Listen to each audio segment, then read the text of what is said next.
हर कोई केकड़े को दिल से पकड़ने की कोशिश में जुट गया और सभी को केकड़े जल्दी जल्दी मिल भी रहे थे। समय बीत गया लेकिन उन्हें इसका एहसास नहीं हुआ। अधिक लालच हमेशा खतरनाक होती है। उनका नदी से वापस लौटने का समय बीत चुका था क्योंकि अब 12 बज चुके थे। उन्हें लगा कि वहां पर तो वो केवल 5 लोग थे, लेकिन वो उनकी सबसे बड़ी भूल थी। उस दिन चंद्र ग्रहण था, ऐसा ग्रहण जो बहुत सालों में एक बार ही आता है। उस दिन सभी नदियों और समुद्रों पर ग्रहण का ही प्रभाव था।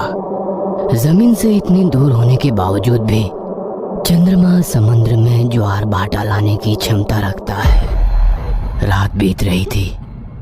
कुछ रहस्यमयी अतार्किक बातें वहां होनी शुरू हो गई। नदी के पास मौजूद सभी प्रेत आत्माएं अपना खेल दिखा रही थी।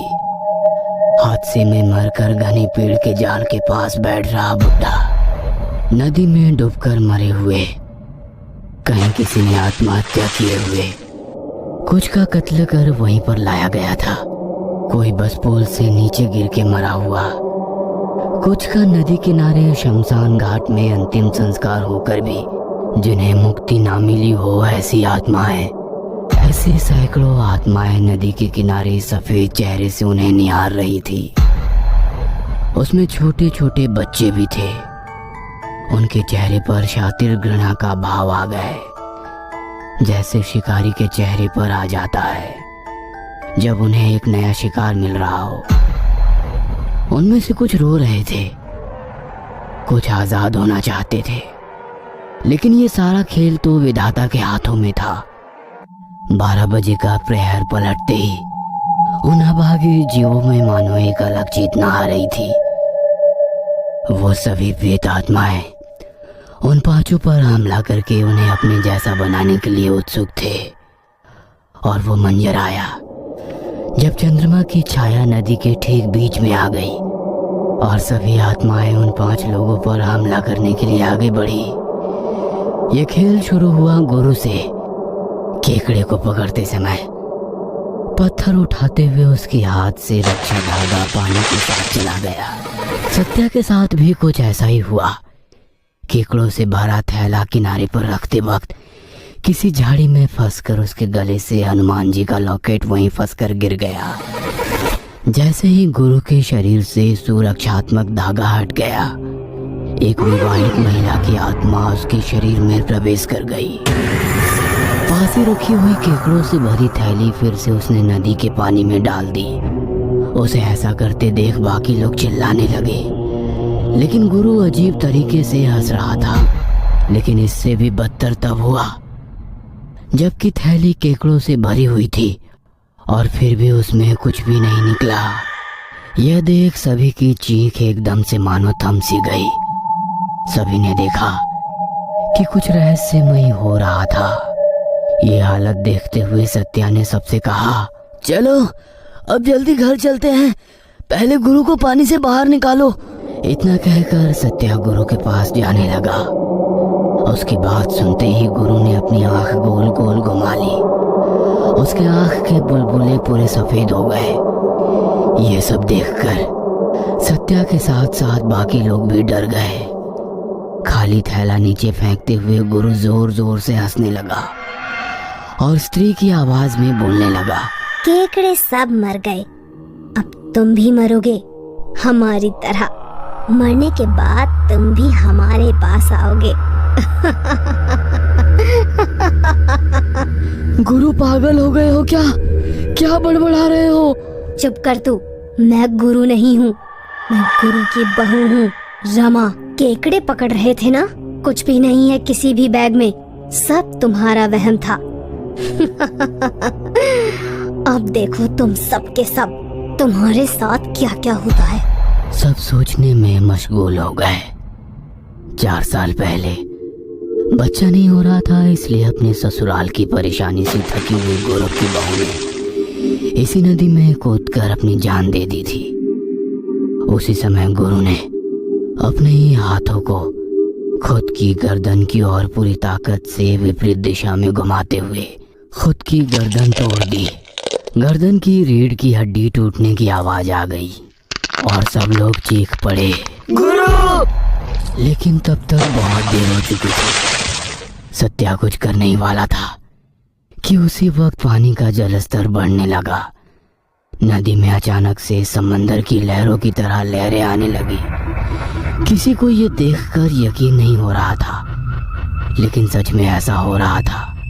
सबकी आंखों के सामने उनका दोस्त पानी की धारा में बह गया और तभी ऐसा हुआ। नदी के पानी में मानो एक बहुत ही पानी जैसी पारदर्शी दीवार बन गई और नदी में गिरने मरने वाली सभी प्रेतात्माएं उन सब पर हमला करने के लिए तैयार हो गई। बचे हुए सारे लोग बुरी तरह से चिल्ला रहे थे। कोई उनकी चीख सुन लेता तो उसका भी दिल कांप जाता। एक शैतान का राक्षसी चेहरे पर पानी का रूप लेकर आ गया और उन चारों को अपनी चपेट में लेने के लिए आगे बढ़ने लगा। वहां पर अतार्किक क्रिया हो रही थी जो सामान्य मानव मन बर्दाश्त ही नहीं कर सकता था। धर्मा सबसे आगे था। वह वहां से भागना चाहता था, पर वो डर के मारे वहीं जम गया था। सत्या दौड़ के उसके पास गया और उसने धर्मा को नदी किनारे धकेल दिया। उसी वक्त में पानी के रूप में आया शैतान ने उन तीनों के शरीर पर नदी में भरी सभी दलदल, गंदी हरी काई, जहरीले पौधों से सनी मिट्टी डाल दी और उन तीनों को अपने साथ लेकर वो शैतान नदी के अंदर। धर्मा पागल हो चुका था। जिस झाड़ी पर वो गिरा था उसमें से उसे सत्या का हनुमान जी का लॉकेट मिला। उसे समझ नहीं आ रहा था कि क्या करूं। लॉकेट को कसकर पकड़ के किनारे पर खड़ा हो गया। चंद मिनटों में ही उसके चारों दोस्त ने उस दुनिया को अलविदा कहकर छोड़ दिया था। उनका साहस आज उन्हीं के जान पर बनाया था। बाकी प्रेतात्माओं को गुस्सा आने लगा था क्योंकि धर्मा बच गया था। वो बच तो गया था, लेकिन मरते दम तक सत्या ने अपनी दोस्ती निभाई थी। इतनी देर से अदृश्य रही आत्माएं अब उसके सामने आ चुकी थी।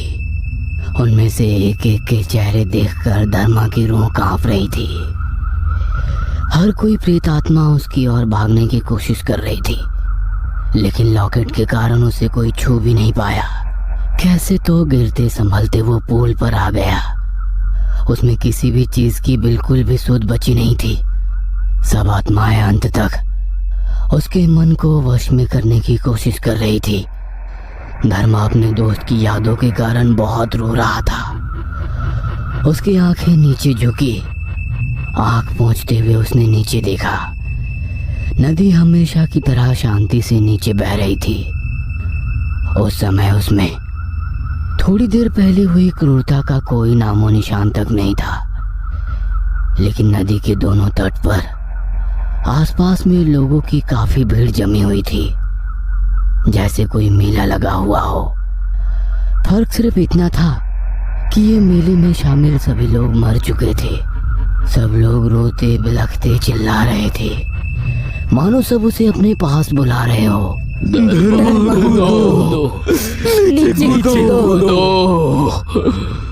उसके कान और दिमाग में ये आवाज जोर जोर से बजने लगी।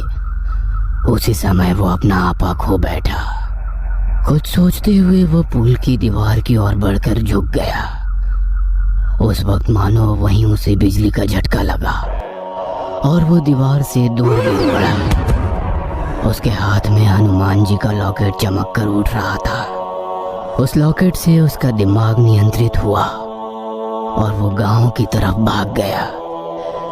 लड़खड़ाते हुए वो खुद के घर के पास पहुंचा और दरवाजे के पास ही गिर पड़ा।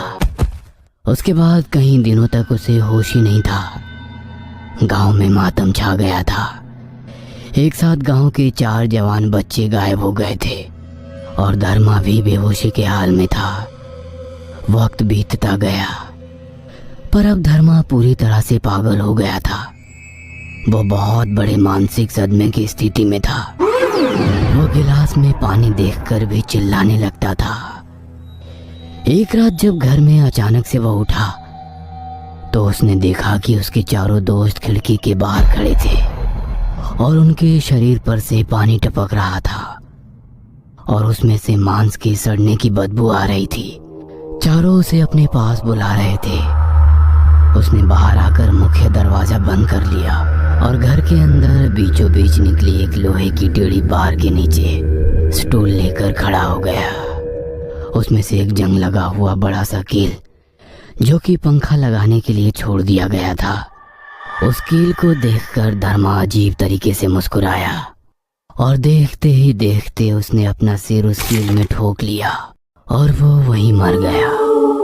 अब वो 4 दोस्त कभी कभी पूर्णिमा की रातों में पुल की दीवार पर बैठे नजर आते हैं।